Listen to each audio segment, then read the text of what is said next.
my legs were shaking on that pedal for the qualifying round. There was just so much to prove.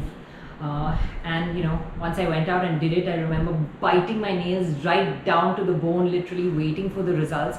And the results came in, and I had actually qualified first on the grid. Now, one would think that that would give me a load of peace of mind and I'd be elated and jumping around, but it was the reverse. I had this pit of acidity in my stomach. My heart actually sank even more because now there was just so much more to prove. And all night long, I had these visions, and I kept telling myself, focus, Renuka, focus, cut out the noise. The next day, on that starting grid, I just remember my feet shaking, my hands shaking. I was extremely nervous.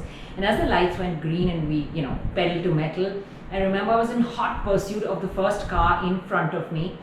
And of course, I had one eye on that rear view mirror, and then the guy behind me flipped. And those millions of emotions, and I still get goosebumps talking about it, went through my stomach, and I flipped that rear view mirror, and I said those lines to myself again, focus, just cut out the noise. And after that, I just drove like a bat out of hell, and I continued driving flat out until I saw these massive yellow flags. I mean, there was a blur. There was nothing. It was a tunnel vision around me till I saw these yellow flags waving at me.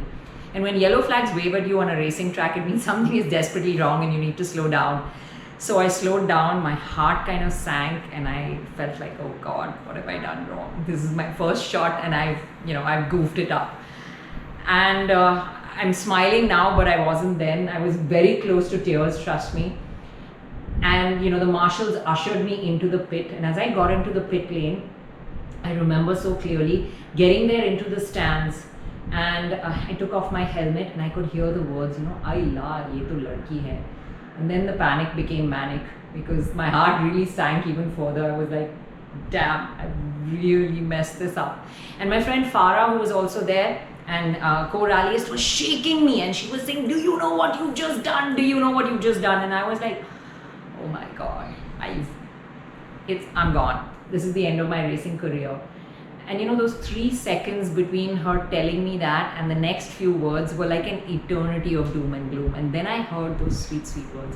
You won, but why the hell were you doing an extra lap? And that's when it all sunk into me that, I was so much in this zone of mine. I had just blanked everything out. I hadn't seen the checkered flag, and I'd just beaten a field of 18 very experienced men. So I was elated. I mean, that was 0 to hero in like 15 seconds flat, and I was so happy.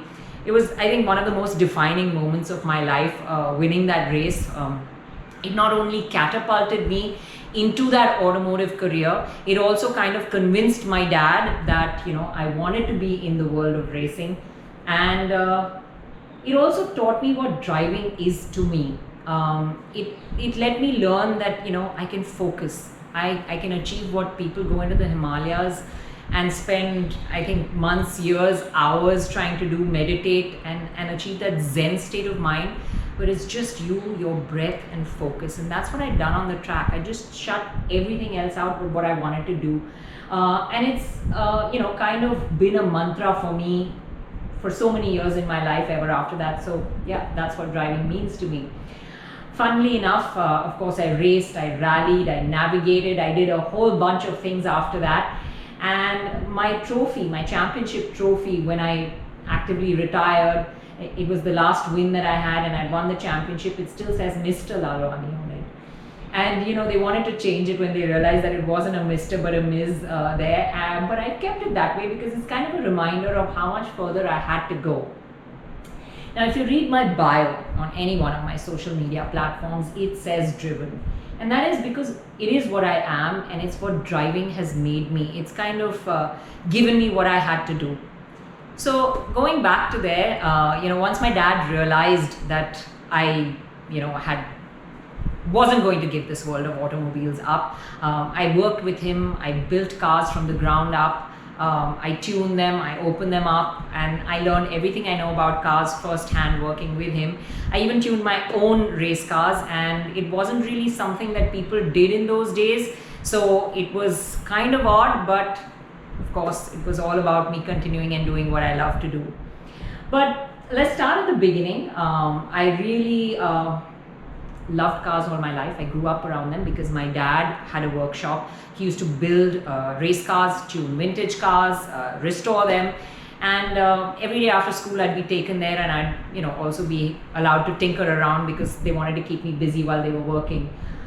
But cut to 16 years, when I actually wanted to pursue a life in automobiles, there wasn't automotive journalism, or there wasn't really much to do in the automotive world. So my dad thought it was better that I pursue an MBA, and that's what I was packed off to do. Of course, it started with commerce, which I hated.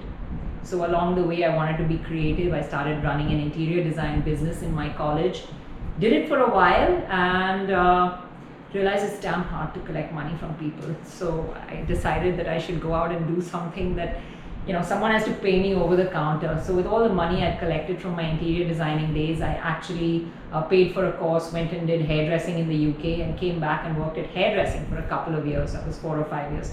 And it was when I came back for hairdressing that I collected the money, convinced my dad that I needed a car, bought one of his old race cars without telling him what I was going to do with it, and entered my very first race, which is the story you just heard right at the beginning. And that's how my career in racing started. I think once my dad realized that I wasn't going to give up on this dream, of course the hairdressing went into the background, and I continued to work with him. And like I said, I had this full-fledged rallying career, racing career, and a trophy cabinet full to relive those dreams with. But of course, life's like a river. It takes its own twists and turns, and things slow down, and sometimes they go faster. And then marriage came, and kids came, and I had, my racing and rallying had to take a back seat. I spent time raising my kids, and my husband had a garment export business that needed a load of help. So I continued to work with him, and I worked at merchandising in his garment export business for a while. And then one fine day, I think this is the turning point in my life. Sorabji, who is a great friend of mine from the rallying days, and is currently the editor of one of the most prominent auto mags and auto channels in India, called me up and said, hey, we're going to do this television show. Would you like to be a part? Because we want someone who knows about cars. And I was like, yes. It's my chance to get back into the world of automobiles again. I think that was the turning point for me.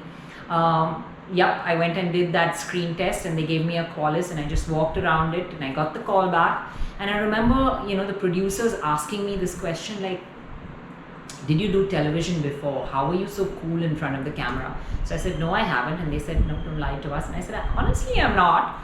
I really haven't. And they said, but how come you were just so chill? People are not so chill with a camera. And I said, look, I'm 30 plus. I have 2 kids. And honestly, if I'm around a car, I couldn't care less what anybody else thinks. And they really laughed at that, and they tell that story, or they told it for a very long time when people came in for auditions, so it became a big joke.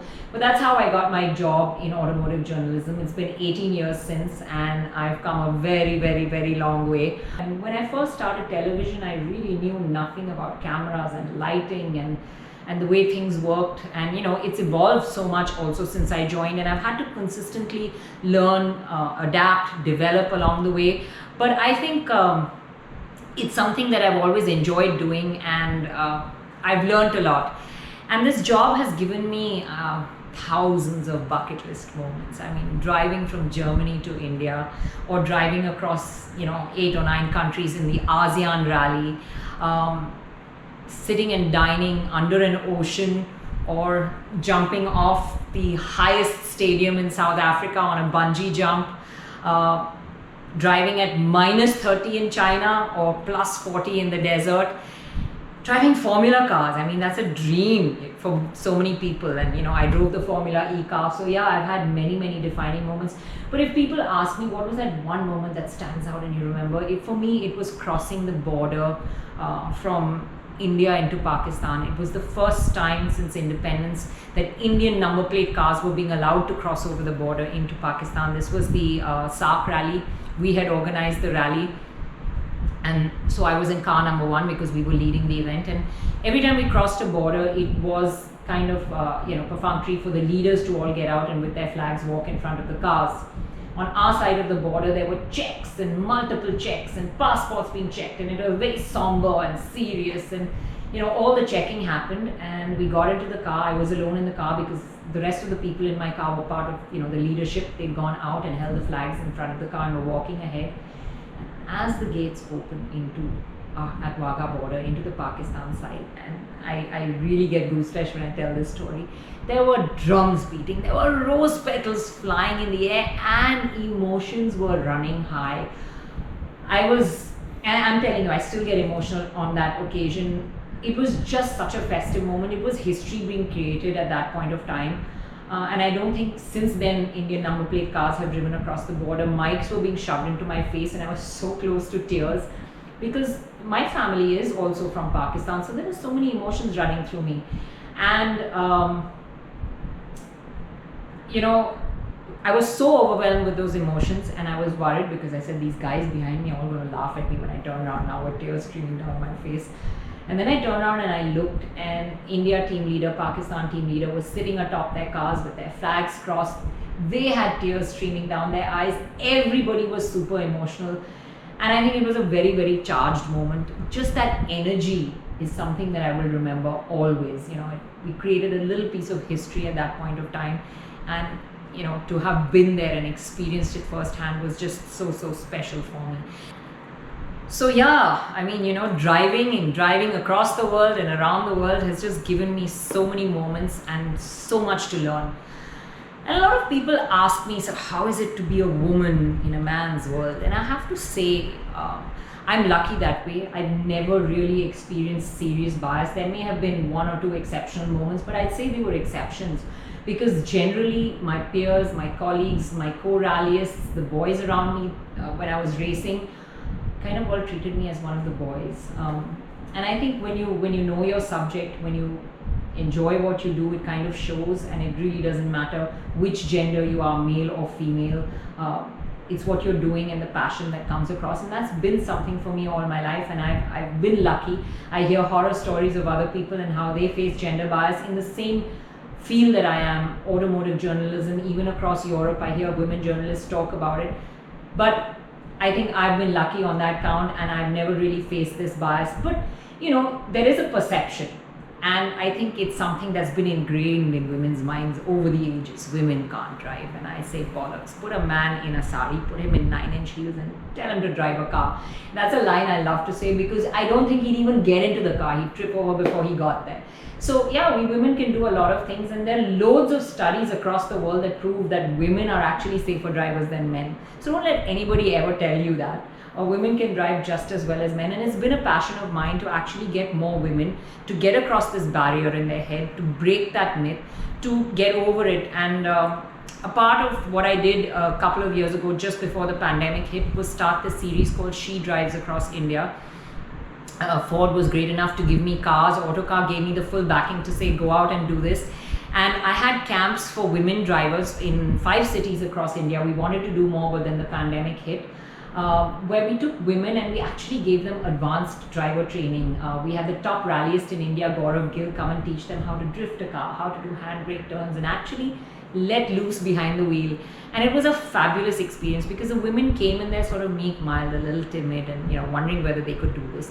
Once they saw it was all women at the event, they got a little bit more settled in, and once they came out of the car, they were like a different animal altogether. They were raring to go, and they were like, hey, we can also do this. And I think that elation of getting women to actually feel what I feel behind the wheel, that feeling of power, the feeling of joy, the feeling of being in control, of knowing what you do, is something I thoroughly enjoyed. And hearing women after that and hearing their experiences and them saying, hey, now we can go out and do anything, and we're going to spread this message further, was actually really wonderful, and a unique experience and a learning for me as well. Never judge a book by its cover came out of knowing that there was this Uber driver from Guwahati, a lady driver, who actually was the quickest we had in all the 5 cities, and she just came out there, was a complete natural and did everything on her own. She was this very quiet, meek, mild person that you would never have imagined would be this crazy person behind the wheel. So it was really a learning experience for me as well, and I'm so glad to have had the opportunity to do it, and I hope to continue it, and I definitely want to do more programs with women. So driving has really taught me so many wonderful things in life. The focus that you heard about, just shut out the noise. And that's something that's helped me a lot, because in this day of younger generation, there are loads of trollers that actually come out and say all kinds of nasty things about women, and I've learned to keep going because I'm confident of what I do, and I just shut out the noise. So yeah, focus is something that I've learned. It's taught me patience, because when you're in a race, you have to learn when to hold back and when to push forward. It's taught me discipline. You have to be extremely disciplined to be a rally driver or a race driver.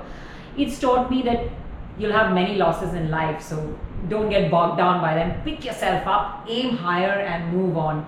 It's taught me to always aim for that podium spot, and never be happy with just that. Just aim for the top, because that's the only way you're going to get there. It's taught me so many different things in life, and I think it's been a guru of mine in a lot of ways, because what I am today, how driven I am, the person I am, is a lot to do with driving and the experiences that I've had with it. And I have a favorite line of mine which says, why fly when you can watch the world through your windscreen? When you do that, you learn just so much more along the way. And that's the message I'd like to give to everyone. Drive and get driven.